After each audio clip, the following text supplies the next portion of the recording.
Hello everyone, in this video we are going to set up a new configuration for Neovim. In our previous video there are a lot of error about installing the Neovim configuration. So in this video I'm going to follow every step written in the readme to show you that if you follow these steps you can easily configure your Neovim. So first of all I will show you my Neovim is completely empty, nothing in there, no packer, so it's a bare bone structure. Now I have to install these configuration, so I simply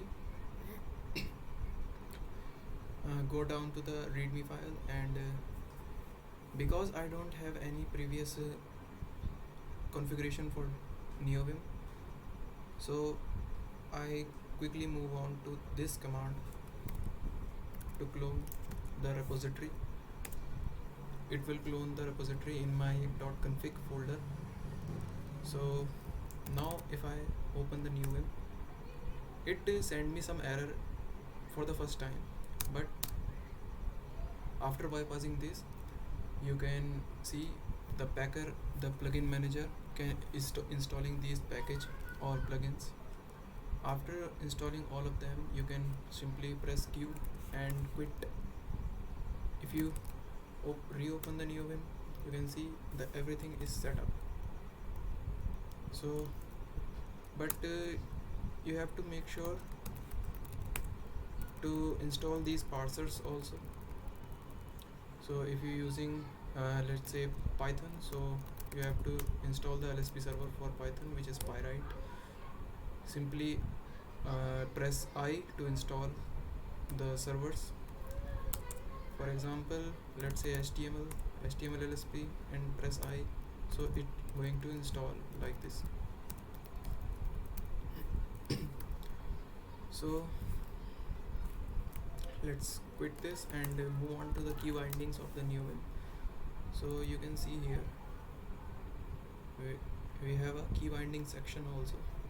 So simply here I have all of the key bindings which are configured in this Neovim configuration.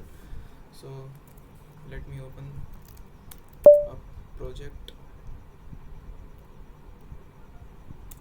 like index.html, and if I press leader E, so it will open the file explorer. Leader, you can configure the leader key, but the most efficient way to set the leader key is to set it spacebar. So if you set the leader key with spacebar, your configure key mapping should be like that. So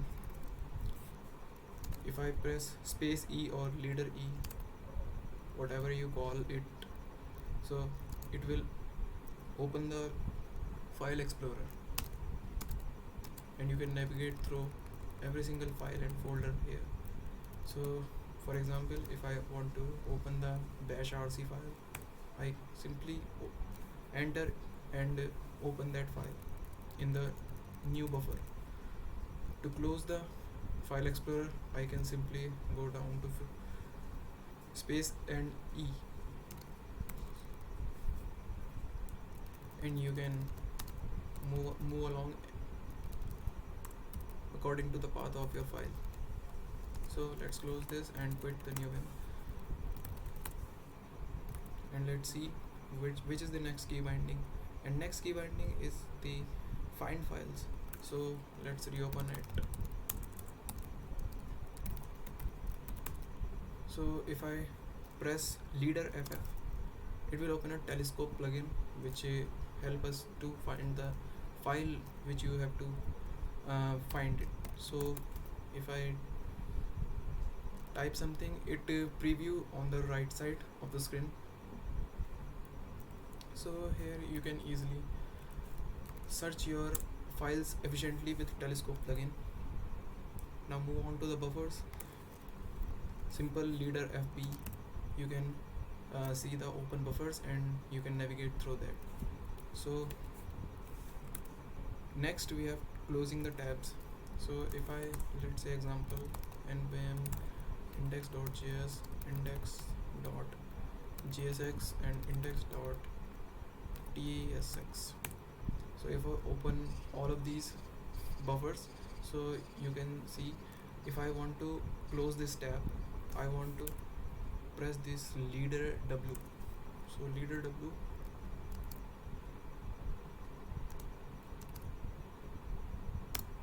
you can see the tabs are closing, but the error message, jo the shown error message is of LSP servers. It indicate us that we don't have installed the LSP server for that specific language. So just simply type TypeScript server and install it. So it will never show you that error message. So if I open again those files and press leader W, so it will show one more message because emmet is not installed. So let's type emmet, and when the emmet is installed, all the errors will go on. So let's wait for that LSP server to install. So it installed now. Let's move on and press leader W again. So it doesn't show any error message and closing the tabs. So simply you can closing the tabs like leader W, and you can also navigate with the tabs. Let's say we have 3 tabs open, so you can navigate through shift plus H and L. So for shift L you go to the right, and shift plus H you go to the left. Easy. And for opening the terminal, you can simply open it by Control O. So here you can see we have opened the terminal, and for closing that terminal you have to simply press escape and Control O again, so it will close the terminal. So let's quit the Neovim and let's see what next. So for running code, you have to ensure that from the GitHub repository, here you can see we have one more command. So for compilation commands, you have to run this script also for adding the script. So let me show you what script it adds to your bash rc file. So let's move on to .config and Neovim folder. So here you can see we have some script folder. So let's move on it, and here you can see there are some scripts which are executable, and one of them is install.sh file. So here you can see the same file it's mentioned here. So let's see what is in there. So if you can see, here's a bash script to set up your environment variable for the compilation command of your C, C++, JavaScript and some more languages. So let's simply move on to home directory and run this script. So copy and paste and run that. So here you can see the messages pop up, you are all set, reopen the terminal. So now you have to reopen the terminal, and if I open any C++ file like this, iostream,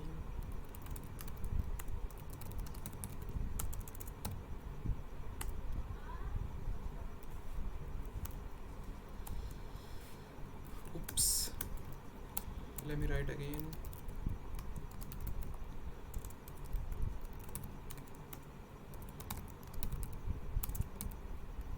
Namespace.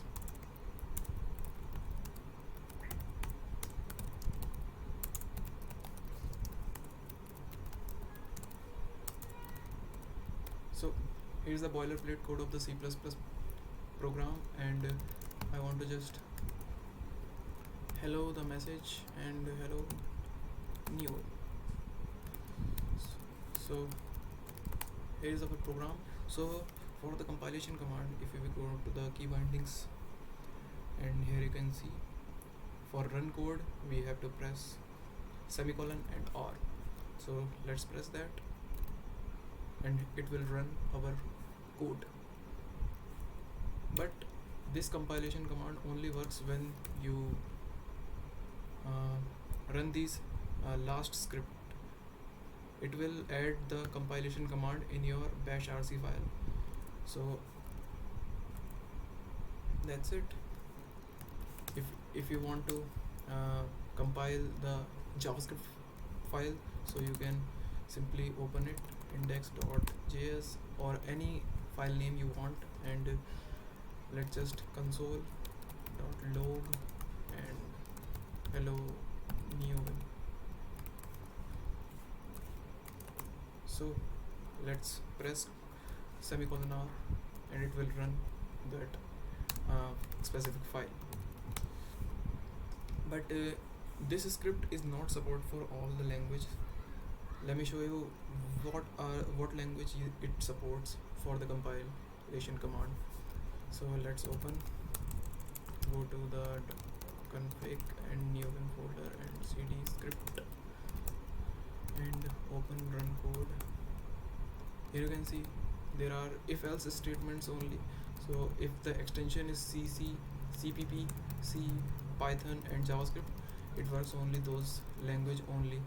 If you want to extend these, you can simply add another elif condition and it will work for the other language also. So that's for the compilation. And if we go to key bindings, and here is a debug. So this debug command is work only for the C and C++ code. If you have any debug template, you can add in the in your code, and it will debug only when the compilation flag has a debug flag. So it's pretty easy. And next one is navigation window. So let's see. So navigation window is just easy.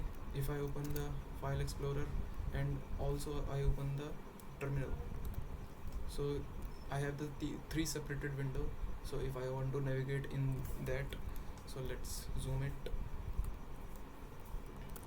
and we just have to escape and press what here, control L and H. So control, if I press control H, it will go up.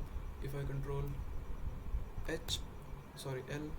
it will move on to the right, and if I press control plus J, it move on to the below window. So let me close it. So that's all for the key bindings. In the end of this video, I will only show you what configuration you can customize in the Neovim configuration. So if you want to add some key maps for your own, you can simply go to the Neovim folder, and if I show you the structure of the file, you can simply go to the Neovim and see Lua, and here you can see the key maps folder. So you have to simply go to the key maps folder, and here are key maps for the specific files. But if you want to add your own key maps, simply go to the core, and here you can see core key maps.lua. So open it with the Neovim core key maps. So here are the key maps for your pre-configured key maps for your Neovim. So here one more feature of this Neovim, you can comment the line by pressing GCC. If I press GCC, it will comment this line. If I press again GCC, it will uncomment that line. If you want to multi-line comment, you can simply in visual mode select these lines and simple press GC. It will comment all the 4 lines. Simple though. So pretty simple. Let's quit out, and you can add those key maps in the core keymaps.lua. So if you want to change the color scheme, you have to simply go to the color scheme.lua, open it, and here you have to install the plugin, and now then set the name of the color scheme. It will set it to the that particular color scheme. So for example, if I go to the modules, what cd modules and package.lua, let's open with the Neovim and package.lua. So here all the plugins are mentioned. So if you want to add a plugin like for color scheme, you can simply give the link of the GitHub repository for that plugin, and it will, after saving it, that file, it will reinstalls all the plugins. So that's all for the video. You have at the end of this video, you have a fully configured Neovim which you can use wherever you want. So that's all for this video.